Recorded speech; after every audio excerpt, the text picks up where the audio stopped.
Hello, everybody. Welcome back to another episode of Minecraft here on Truly Bedrock. I'm your host, BJ, and we're flying around with a totem in my hands in case I die yet again. And because I'm, oh no, geez, oh man, that was close. Oh, it's not a good idea to try and do that, I think. But you know how else you can open it? You gotta try something new. Look at this. I'm on a roll. 2 episodes potentially in 1 week. Can you guys believe it? I can. It's been a lot of fun. I've had a lot of fun playing on here recently. We also have another stream day coming up in like another week and a half. So my hope is I can get 4 episodes out between now and the next stream day. I've got an idea of some stuff I'm going to work on for that. But to start with, let me show you guys my my improved sheep farm. Last episode, you guys may have seen it. I didn't talk about it too much, but I had kind of a weird little chute going through here down to where my sheep were at, and I was breeding them a little bit. But I finally got them all moved over here into the actual farm.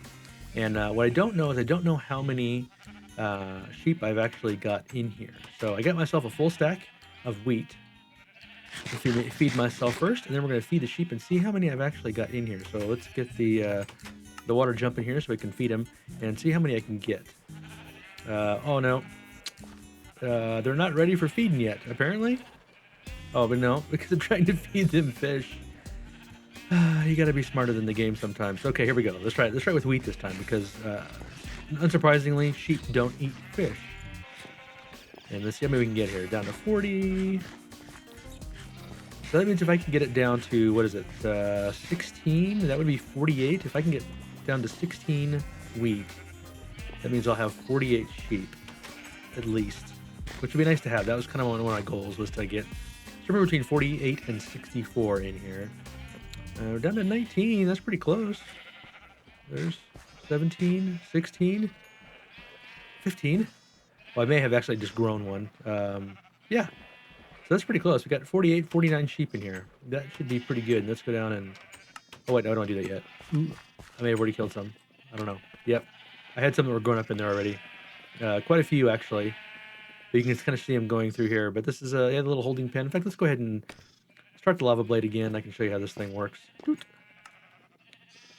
There we go. So the lava blade kind of spreads out there, and it's 1 block above them, and since they're all shorter. And the nice thing is that it automatically cooks the lamb too. And so now all these guys are little one tall dudes. Oh yeah, they're jumping up a little bit. So I may have just killed a couple I didn't want to, but oh, that's interesting. So they get down into the hoppers, and they jump back out again up, and it kills them. Ah, okay, that's a good thing to know. So I'm either going to have to put something on there to keep them from dropping down, or just keep the lava blade off until it's time to actually kill them when they're actually grown up. So yeah, we'll see what happens. Let's see how many lamb chops I just got here. 28, because I didn't have any in there. And 16, 17 wool. So that's, it's actually not a bad little wool farm. For as much wool as I'm probably going to need between that and the spider spawners, I got plenty of wool. No problem. All right, well, today what are we going to work on? We're going to work a little bit on the storage system downstairs, but mainly we're going to work on an iron farm, which I just released a tutorial about an hour ago as I was working on this, after spending a solid hour and a half shoveling 14 inches of snow outside today. The joys of home ownership in snowy Colorado. 14 inches. My back is tired. My shoulders are tired. I'm going to take some ibuprofen before I go to bed here relatively soon. But anyway, I worked on that tutorial and I got it out today, so hopefully it does well. But I'm going to build that here next. So I can have an iron farm here on Truly Bedrock, because I really need one. Now, for all the hoppers I'm going to be putting down there and some of the other plans I have for what's going on in here, I'm going to need a fair amount of iron. And my thought is I want to get this thing built so that it is functional and working while I'm working on all the other farms and things that I'm getting ready to build in here. So I think that makes some sense. So we're going to focus on that today. But before we do that, we need to run over first to the shopping district because there are a couple things that I need to show you guys and some stuff I need to buy.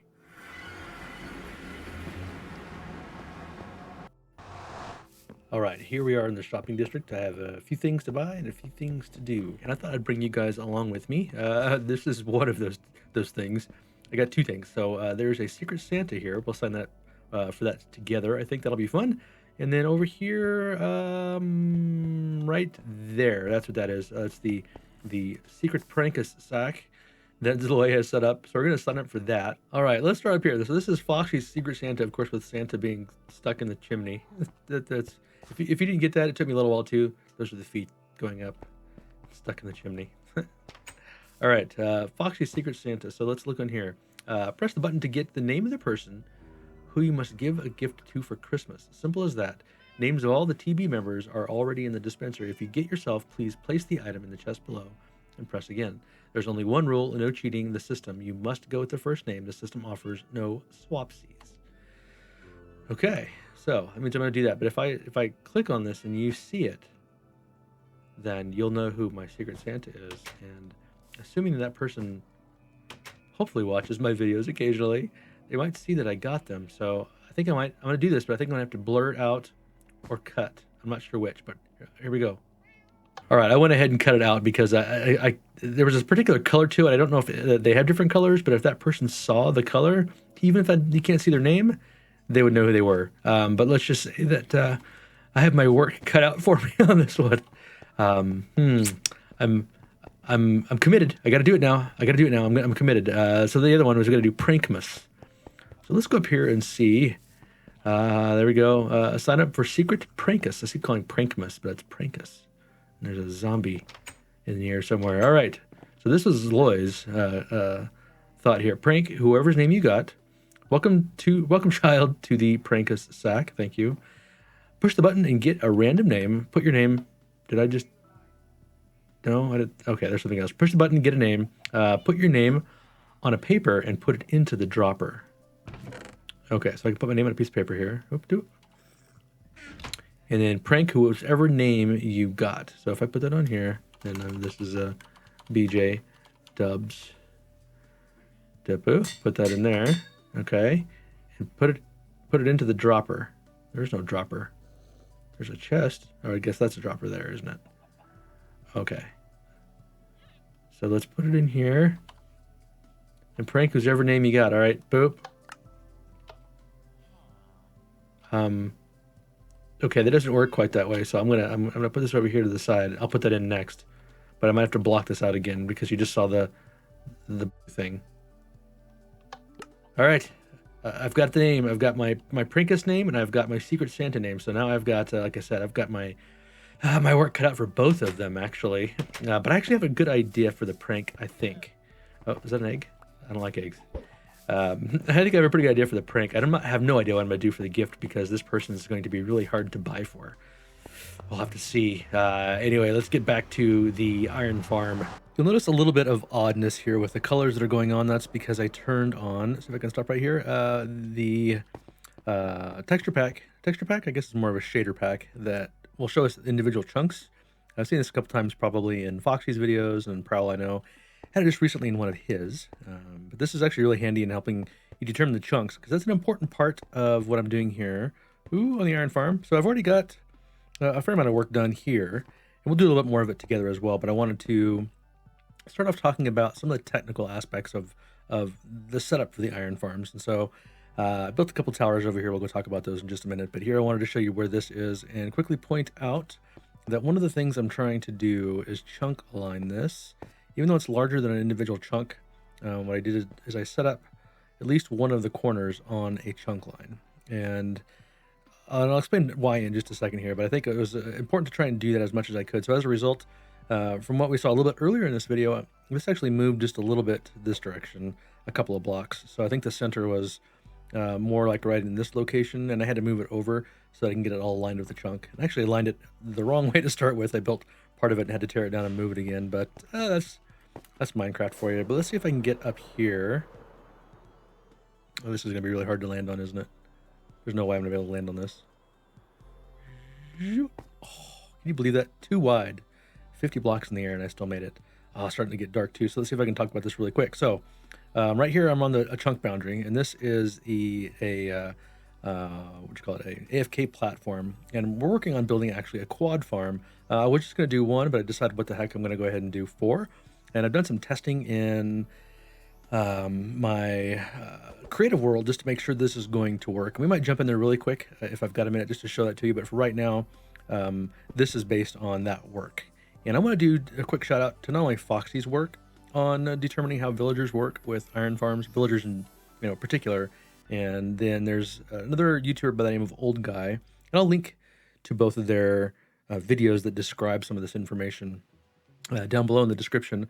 But the information I got from Old Guy that was really helpful, he's got an iron farm that's very different than mine, and I'll talk about some of the differences here in a minute. But the thing that was super helpful was understanding the chunk alignment for the iron farms and where you might be able to set up a AFK spot and have them all working.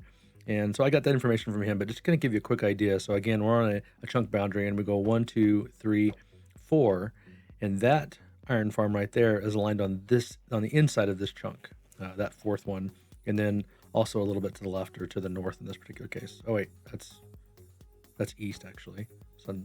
Moon rises in the east. That's in the west. Yeah. And then we have another 4 in this direction. 1, 2, 3, 4. And one of the things you'll notice on Old Guys, if you go look at his, is that he's actually got an down 4 and over 1, and then the same down 4 and over 1. And I think he was just trying to get them spaced as far apart as he possibly could. And what I wanted to do is actually get mine as close together as I could. And I spent a fair amount of time kind of bringing it in individually chunks and realizing it wasn't going to work, and then moving them back out to the point where I think this is about as close as I could get them. I probably could pull them a little bit closer, but that might mess up the chunk alignment and things like that. So this is exactly 85 blocks between the outside edges of the possible spawning areas, depending on which bed is chosen. So I'll describe some of that in just a second. But I wanted to show this to you. Basically, 4 chunks in both directions, with the farms in the 4th chunk, but pushed against as far this way as I possibly can. So the outside edge of that 4th chunk is where the farm starts, and then comes this direction. So I think that'd be pretty important. I'm gonna go sleep really quick, and then we're gonna talk about some of the mechanics behind this. Some of this information is a repeat from Foxy's video, but I think it's important to sort of help use that information to describe how this iron golem works and kind of how it's set up. And so the first key is that a bed is what determines a village. And so when you have up to 10 villagers and they have 10 beds, that helps them determine what a valid village is.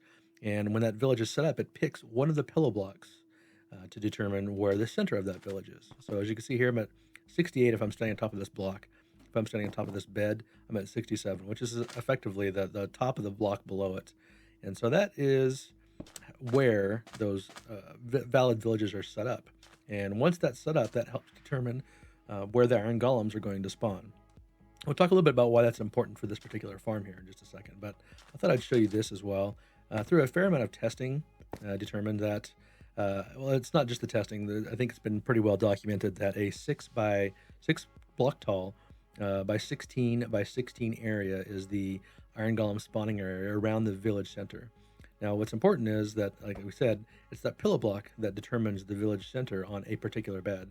What we don't know is how it chooses which bed to set that around. And so as I started thinking about how we would design this farm, I wanted to be really careful about making sure that any of the 21 beds that we have in the iron farm, if it's chosen to be the valid spawn point for that village, that we would have maximum spawning spaces around that individual pillow, essentially. So something to look at really quick is that once that area is determined, you can spawn 3 blocks above it and 3 blocks below it. And so I wanted to set up platforms that would work with that. And so if I put that platform up at this block, it would require a golem to spawn up here, which would make it invalid. It wouldn't work. So we had to let this block, kind of the 5th one up from the bottom, be the one that they spawn on top of, which is why we can't make this 1 block higher. And then we have 3 blocks down, and they can spawn on this bottom block right here, which allows us to have this platform. And so that's why these platforms are 4 blocks apart. So you have that one, then 1, 2, 3, 4, and then you have this 5th block in here. So there's 4 open blocks in between. And then that allows us to set the bed at a particular elevation so that there's 3 clear blocks underneath that the golem can actually drop down into the lower areas. So I thought that'd be kind of useful to sort of quickly describe some of the key mechanics behind it.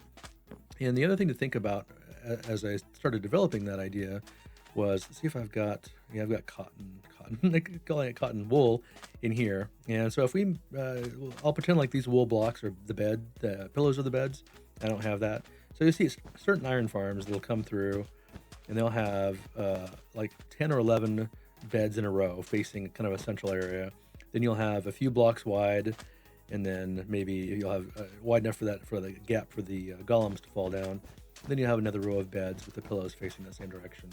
You'll have these long linear ones, and what happens is then from that point is kind of where people start doing the size of the platform. So it comes out, and it can be pretty small. And I've seen some that might only come out a couple of extra blocks past the end of that, just to be able to keep it square, and then have a central area where it'll drop down. The problem is if this is the bed that gets chosen, it wants to spawn 8 by 8 by 8 that direction by 6 tall. And so if this bed is ultimately the one that's picked, then you've got all these spawning spaces outside the platform that are no longer being used. If it picks one in the middle, then you're golden, because then it's choosing all the areas around it. It's probably pretty well covered, and you'll have a pretty efficient farm. The thing is, we just can't control where those beds are, and so you're better off doing something that is more of a square shape, which is what we're doing with this one. If you think about all the beds, and so this represents kind of the shape that we have over there, the 3x3 opening. But if these were all pillows, this would be 20 beds, and they would all be in the center. And so if this is the bed that's chosen on the corner, you only have to go 8 blocks that direction, 8 blocks that direction, and so forth. And it ends up creating essentially a platform that's 21 by 21 that would allow each one of these to be valid villages and have its full maximum spawning area at the bottom of it, which I know, I'm sorry, this is a little bit on the technical side and probably not overly interesting for some of you that are more on the building side. I promise we'll do more of the building stuff, but today we're on the kind of the more technical side.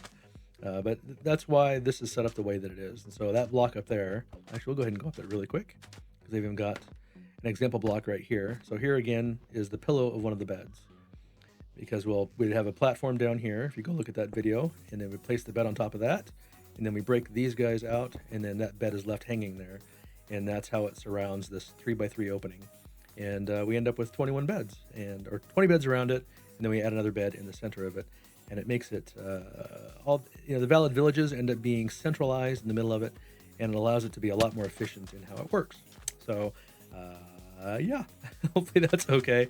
I know it's a lot of technical information, but I thought it was kind of important to describe why it's set up the way that it is, because you'll see other farms that do have these really long linear orientations, or they'll push the beds to the outside so that they'll have villages in the corners. And so as a result, if you have a bed pillow that's right there, that's in this corner somewhere instead of being in the middle, and that becomes the valid village, then all of a sudden all this area that's outside the village is no longer functional, because there's nothing for the golems to spawn on. So anyway, I thought that was pretty important to talk about that, and we've already talked a little bit about how this is going to be set up, how we're going to have our quad farms and where they'll work. And then I will have already set up a central sort of AFK area that makes sure that all 4 of those are valid and functional iron farms. And that's how we're going to maximize our iron profit on the server, because that's what my goal is. I don't have any businesses over in the central shopping district, and so I need to sell something, and I think iron might be one of those great ones to try and do it with. So I'm going to sleep again really quick, and then we'll go over to the other one that's already partially done, and work on that together. I think that should be fun. Night night. I went back to the shopping district, and I ended up getting some of the colors that I said I was going to get. So I got some gray concrete colors and a few other things. Let's see what I got over here. I got some prismarine, a few other bits and pieces. I already had the bone block and plenty of sand block, although I need to start getting more of that cut sandstone. And took some spruce slabs and some dark oak slabs. So let's talk really quickly about what we're going to do with the iron farm. So off camera here in a little bit, I'm going to go ahead and start filling in these platforms a little bit. But one of the things I was thinking of, the floor is going to be probably this level down here. And so I do want this to be sort of interesting when you walk in, to have some kind of color and texture to it. That's the wrong location. These are going to be hard to put up here. But I was thinking dark oak slabs or spruce slabs. Oh, actually, I might be able to do a mix, so that it's got some character to it. Yeah, I think actually I'm going to do that, because those are close enough that at least it creates a little bit of visual interest, and so it's not just one big slab of color that's up there. And I might even be able to come back and break out some of these central blocks and make them use a different block, or maybe the cut sandstone, so that it adds a little bit of character and it almost looks like beams. Yeah, I think I will do that. So I'm gonna do that off camera. I need to fill those in so I can get the functional part of the iron farm working. But the other thing I thought we might do together is work on the entrance a little bit. So the way this is going to look is this is gonna be kind of this ziggurat form or pyramidal form. These are gonna step back up, and I might go up one more level and then close that off, and you'll be able to have access up there. I might do like a garden or something up on top with some sort of parapet, and then the walls and the sides are going to be this kind of pyramidal form. But I'm going to leave the center part of it open, so as you're kind of back up here in the village, hopefully be able to see iron golems falling out right through there down into the lower chamber. I thought that might be kind of cool if there's at least some spots you can see through. But then we're going to have a form here that kind of comes up and is a little bit higher than that form, maybe just a hair. And then we'll have this lower entrance that'll be kind of in this range up to about that height, and then this will go up. And then over here on the corners, we're going to have towers. So there's a 3x3 tower in the center. This is going to go up the highest. This will be up well higher than the top of the pyramidal form. And then we have this outer one that's 5x5 or 7x7, I think. Yeah, I think 7x7. That'll go up, probably a little bit lower than that. So it'll kind of step up and then go up much higher. And that way we'll have 4 towers, one in each corner, with kind of lower walls you can get up to from that second level. And then we'll have these entrances that will be kind of interesting. And so these are 1, 2, 3 blocks open on the inside, 5 blocks total wide. And I thought we might 1, 2, 3, 4, 5 work on this a little bit together to kind of come up with how this might work. And so that's why I wanted to use this color palette. I want to start adding a little bit of color in. I don't know whether or not we'll add kind of all 3 of the main colors here. Which one of those is going to look best? I'm leaning towards orange. I might build one with gray and build one with orange on both sides after we kind of get the form worked out. The bone block, I like the white, but I think it's just not going to go as well. It's not enough color to kind of get in there. We might be able to use the top of this, like the top of that bone block, to create some interesting forms for a floor or something inside, but I don't think I want to use that here. I needed to look at to make sure.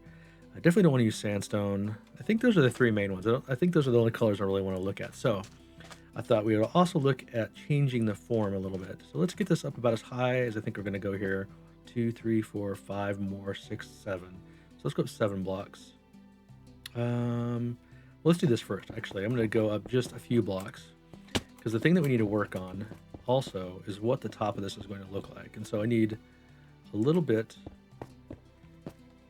of this. So it's going to look something like that. And then the challenge is going to be, I want, kind of in this sort of desert, this desert look. A lot of times you'll see kind of these, not necessarily pyramidal shapes, but kind of arcing pyramids. And so they'll kind of come up to a point and then arc back down again. Of course, we can't do that with the block limitations that we have in Minecraft, but one of the things I thought I might do is just try a couple of different steps here to see if I can get this to work. I'm not gonna be able to come in like that, so I'll take that out. This is gonna be really difficult to get this to work. So if I did that and that's kind of plain. Look at that's all the wider that is. Is 3 wide enough? I might think about making this 5. If I made it all the way over to there, let's play with that a little bit. So if we had 1, 2, 3, 4, 5, 6, 7, that would set up this form. We'll take it up a little bit higher just so I have something to work with. 2, 3, 4. Oh, and come over here a little bit. And then up to close this off, we'll add kind of these shapes up on top. We would have something like that. Create that parapet shape. And let me take these out so I can work down here. And so this whole thing would be up in the air a few more blocks, but I just made it a little bit lower so I could see what it looks like and I can build it. So we came down 3 blocks there, and then we backfilled this. And we had a stair there, and there, and there, and maybe up to that. We'll close those in with some better blocks than that, but yeah, that's actually not too bad. That's starting to get this form where it kind of peaks up in there. Maybe we could even do that. What would that look like if we used a cut sandstone slab? Not quite as much character as this one. So we'll leave that for right now. And then the color I wanted to come back in here with and add it along the sides. Go right there. And I'd like to do something in the center as well. This is where I want to start adding in a little bit of kind of dimensional characteristics to it. Let's see if I just did that there, and then we did something like this. Bring that down. Maybe up to there. We have the cut sandstone maybe up in here somewhere. That's not too bad. I think I'd rather have the orange maybe out front so I can see it better. Yeah, that doesn't work either. Well, that's not bad. Maybe if I just brought it down here. Oh, that's a thought. If I just had some here, and then let's use this bones to step up here a little bit. Something right there, and that kind of closes that in. That's not bad. That adds a little bit of character. And then down on the bottom of it, we could do something like that, and then backfill this area. I'm out of that block now, but and then this opening would go up. That gives it a little bit of character up on top. And then maybe add a little bit of dimensionality in there, put in a couple of other bricks or I mean stairs or something like that to kind of push maybe this area back a little bit so that we start to see those forms. And then that way, yeah, I think I like this 5 wide better. And what I might do is move it over this way a little bit so it starts in here and then still give myself some room back in there. Yeah, I think I like that. I'll tell you what I'm gonna do. I'm gonna go ahead and do 2 of these. I'm gonna do one on both sides. I'll do one with the orange concrete and one with the gray concrete, and then we'll come back and take a look and make a decision about which way to go. How about we come up here to take a look at how it's turned out? Yes, it's turned out really well, I think. Yeah, I'm really happy with it. I think it's going to help set up one of the different build styles for this village for sure. I did have gray on that left-hand side, and I'll go up and show you here in just a second why I took it out. Also, I've recorded this twice now because I had an audio problem once, and the second time I guess I can't technically say I recorded it because I forgot to hit record. That's the way it goes with this thing sometimes. All right, but let's go down and take a quick look at what we've gotten built so far. And again, I have done some of this building actually on video. I just I don't have it anymore. Well. But anyway, I'm gonna go over here and show you this a little bit just so you can kind of get a sense of one of the reasons why I changed the color out. So I did have gray on this side, but if you look at this split spruce or strip spruce log, split spruce, I guess that would make it a plank, wouldn't it? Stripped spruce. It's if you look right here on it, it's a little, maybe it's hard to see on your screen, but I definitely encourage you to take a look at it in your own world. But this is kind of a green-based gray, so there's a lot of green in there. This gray concrete, dark gray concrete, is a blue-based gray versus a brown-based gray, and as a result, that green and blue do tend to go together. They're color next on the color wheel, but sometimes they look a little bit funky depending on the tones and the colors. Someone coming up here. Someone coming to attack me. You're drowned. Stay down there, drowned. I don't need your help. Don't need any help today. No assistance. But this strip spruce, most of the field of this color is that kind of orange, reddish, a warmer tone, and even I'd even call that a warm green actually. So as a result, a warm color goes really well with it, and that's why the orange goes much better with that than the gray. And one of the reasons I decided that gray wasn't going to work, and that's also the green. Do I have any in here? Yeah, of this guy. For the same reason, doesn't go really well with. Well, actually, those would go together really well, but a lot of the sand is also a warm-based orange, and this is a little cool that this green goes with that cool green pretty well. It's actually a warm green, but for some reason I just didn't like it as much. I think it's more the texture than the color. But anyway, that is what has transpired here so far, and you can tell it's quite a bit different than the one that we mocked up, but that's usually the way that it goes. And then we created a nice entrance here, and we come up in here, and we've got the floor, a little bit of a threshold. And I went ahead and filled this in with this dark oak slabs and spruce slabs. I think I'm going to go ahead and swap all this out, maybe to regular oak. But I do like having just a different texture. I don't like having one big field of one pattern. In fact, what I might even do is, do I have any up here? I can kind of show you what I'd also like to do sometimes, and that's kind of add a couple of these guys, just to sort of add a little bit of three-dimensional texture to it as well. But I got to do it in a way that doesn't look completely random and nonsensical. So I'll probably figure something out. There might end up being some kind of interesting pattern I can do with that.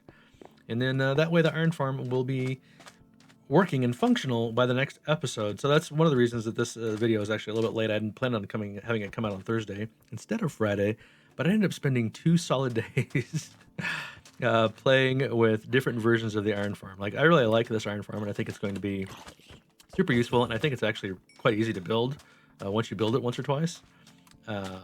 But it's also only one village, and so old man or old guy, whose link I'll put down in the description, has been working on a wide variety of different types of iron farms for Bedrock, and he has some really interesting information on his channel. And one of the things that I saw recently was a technique in stacking villages, and that's one of the things we've kind of lost in the current iron farms. You can't really stack villages, and so you end up with an iron farm with essentially one village in it, which when you kind of go back to old Java, that's the way it was there as well. It's just the spawn rates were a little bit better than they are in Bedrock.